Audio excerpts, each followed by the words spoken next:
Δυστυχώς απέκρυψαν τα εκ νέου δωροδοκιμένα μέσα μαζικής ενημέρωσης, οι άλλες επιχειρήσεις να πληρώνουν τρελά ποσά, έτσι, σύμφωνα με την πολιτική της νέας κλεφτοκρατίας, αλλά τα μέσα μαζικής ενημέρωσης να τα δωροδοκούμε.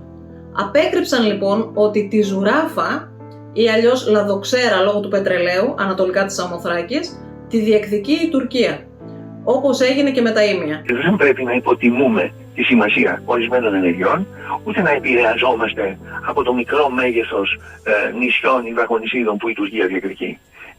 Διότι αυτή η λογική μπορεί κάλλιστα να μας οδηγήσει, μεταξύ άλλων, και στην αφελέστατη και άκρως επικίνδυνη αντίληψη που δυστυχώς υπάρχει, έστω και αν δεν λέγεται με έμφαση, μα τόσα νησιά έχουμε και τόσες βραχονησίδες. Και δημιουργούμε ζητήματα επειδή η Τουρκία διεκδικεί κάποιους βράχους. Δεν διεκδικεί τυχαία κάποιους βράχους εντός εισαγωγικών η Τουρκία. Η Τουρκία ξέρει πολύ καλά τι διεκδικεί. Και κάθε σημείο που ανήκει στην ελληνική επικράτεια έχει τεράστια σημασία και οφείλουμε να το υποστηρίζουμε και να το διαφυλάτουμε ως κόρη οφθαλμού. Και μάλιστα παρουσίασε η Τουρκία μια νότα όπου δείχνει τη βραχονησίδα να ανήκει στο τουρκικό FIR, δηλαδή υπό τουρκική κυριαρχία. Έπειτα παρουσιάσαμε κι εμείς μια αντινότα, αλλά να υποθέσουμε ότι αυτά είναι τα προεόρτια μόνο για την προϋπόθεση της συνάντησης με τον Ερντογάν στις 7 Δεκεμβρίου στην Ελλάδα.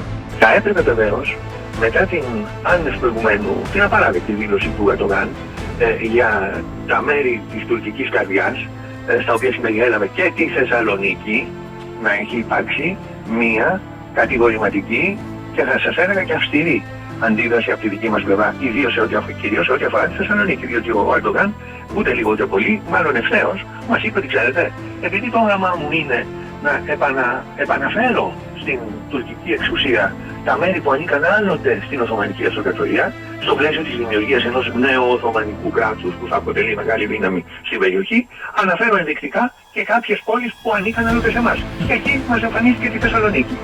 Εκεί θα έπρεπε οπωσδήποτε να έχουμε αντιδράσει έντονα. Είπα όμως ότι δεν θα θεωρούσα από πλευράς τακτικής ώστε την κίνηση να ματιώσουμε τη συνάντηση. Γιατί?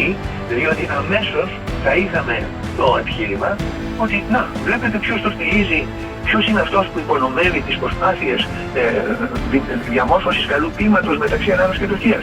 Είχαμε κανονίσει μια συνάντηση και τη ματαιώνει η Ελλάδα που είχε προγραμματιστεί να τη φιλοξενήσει, γιατί διαφωνεί με τη στάση που έχει η Τουρκία στη Μέση Ανατολή. Σας διαβεβαιώ ότι αυτό το επιχείρημα με τα βεβαιότητος θα ληφθεί και με τα βεβαιότητος θα έχει απήχηση και σε πολλές άλλες χώρες, μεταξύ των οποίων και χώρες που υποτίθεται ότι συμπαθούν τις δικές μας θέσεις. Μάλιστα. Είστε σαφείς. Νομίζω λοιπόν ότι θα πρέπει να γίνει, θα πρέπει να κυκλογηθεί η διαμαρτυρία μας για τη Θεσσαλονίκη και οπωσδήποτε θα πρέπει στη διάρκεια αυτής της συνάντησης και μάλιστα στην αρχή της, για να είναι σαφής η θέση μας, να αναφερθεί ότι αυτή η δήλωση μας ενόχλησε όλους ιδιαίτερως. Και ότι, εν πάση περιπτώσει, αν υπάρχουν και τέτοιες δηλώσεις στο μέλλον, τότε αυτό θα αποτελεί ευθεία υπονόμευση του κλίματος προσέγγισης που ούτως ή άλλως με πολλή επιφυλακτικότητα πρέπει να το αντιμετωπίσουμε, διότι είναι γνωστόν ότι η τουρκική στάση αποβλέπει πάντα στην προώθηση μιας αναθεωρητικής πολιτικής.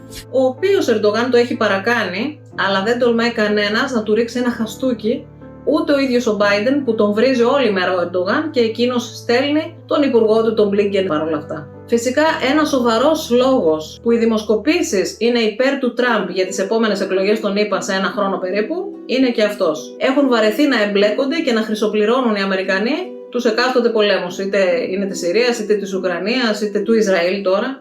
Τουλάχιστον με τον Τραμπ υπήρχε κατάπαυση πολέμου, σωστά. Τώρα η Τουρκία, όπως είπαμε, διεκδικεί ρόλο εγγυήτριας δύναμης, μάλιστα θέλει να ξαναβάλει το πόδι της στην Παλαιστίνη, στέλνοντας εκεί στρατό, πιστεύοντας ο Ερντογάν πως έτσι θα αρχίσει να πραγματοποιείται μέρος του Οθωμανικού ονείρου του.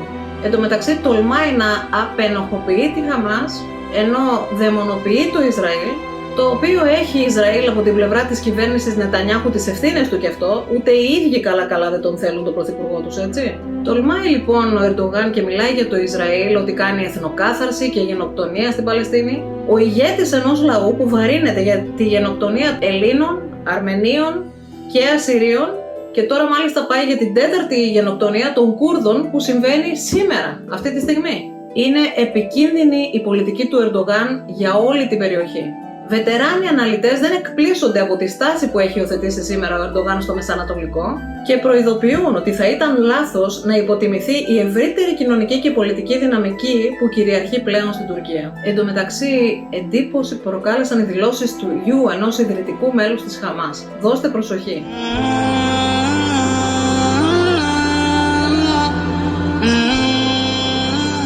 Blood for money. They start a war every few years. Whenever they want money, they shed children's blood. Το 2006, όταν ο Ισμαήλ Χανίγια κέρδισε τις Παλαιστινιακές εκλογές, δεσμεύτηκε να υπηρετήσει τον λαό του πιστά, ζώντας με ελαιόλαδο και αποξηραμένα βότανα. 4 μόλις χρόνια μετά, ο πολιτικός ηγέτης της Χαμάς ξοδεύε $4 εκατομμύρια για την αγορά ενός τεράστιου οικοπαίδου και την κατασκευή βιλών στην παραλία της Γάζας.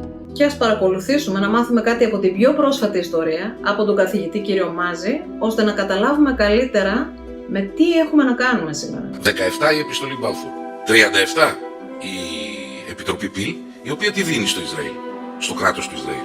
Δίνει μια έκταση η οποία ήταν κάπου τόση, εδώ πάνω. Και όλο το άλλο στους Άραβες. Αυτό έδωσε στο Ισραήλ. Εντάξει, το δέχτηκαν οι Άραβες? Όχι. Το σχέδιο διαμερισμού της Παλαιστίνης που ήταν μισό-μισό και η Ιερουσαλήμ ουδέτερη πόλη, διεθνής πόλη, το δέχτηκαν? Όχι. Μόλις επροφέρθη αυτό και πήγε ο Μπεν Γκουρίον να ιδρύσει το κράτος του Ισραήλ, το επετέθησαν όλοι αυτοί που βλέπετε. Το 48. Χάσαν τον πόλεμο. Εκείνο λοιπόν το οποίο θέλω να πω είναι ότι χάνουν, εδώ όπως βλέπετε στον πόλεμο των 6 ημερών, χάνουν τον Γκολάν, το οποίο το προσαρτά το Ισραήλ, χάνουν τη δυτική όχθη οι Ιορδανοί και χάνουν τη Γάζα, μάτι, οι Αίγυπτοι.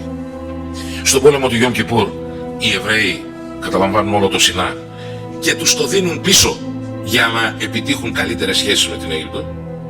Στη Γάζα αποσύρουν όλα τους τα στρατεύματα και τους λένε δικιά σας ολόκληρη, πάρτε την, κάντε κουμάντο. Και κάνουν εκλογές στη Γάζα το 2006, εκλογές για τα πανηγύρια.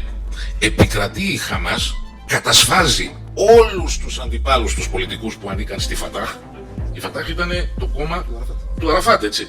Τους φάξανε και τους φάξανε με το χειρότερο δυνατό τρόπο. Τους δένανε πίσω από τα τσίπ και τους τραβάγανε και τους διαμελίζαν. Έτσι. Λοιπόν, δεν αφήσανε Ρουθούνη, τα αδέρφια τους, αυτά τα παλικάρια που δείξανε τον εαυτό τους προχθές. Και από το 2006 έχουν να κάνουν εκλογές. Κανένας το λέει. Ρε παιδιά, δημοκρατία είναι αυτή. Σου απαντάει όμως ο Ισλαμιστής. Ποιος σας είπε ότι εμείς οι Ισλαμιστές θέλουμε δημοκρατία? Ίσα-ίσα θεωρούμε τη δημοκρατία κατάπτωση, κατάντια του δυτικού κόσμου. Και βλέπεις τώρα ότι υπάρχουν και συνέλληνες οι οποίοι κατά τα άλλα είναι καλοί άνθρωποι, καλοί οικογενειάρχες, ευαίσθητοι άνθρωποι και σου λέει το Ισλάμ το οποίο έχει δικαίωμα να κτλ.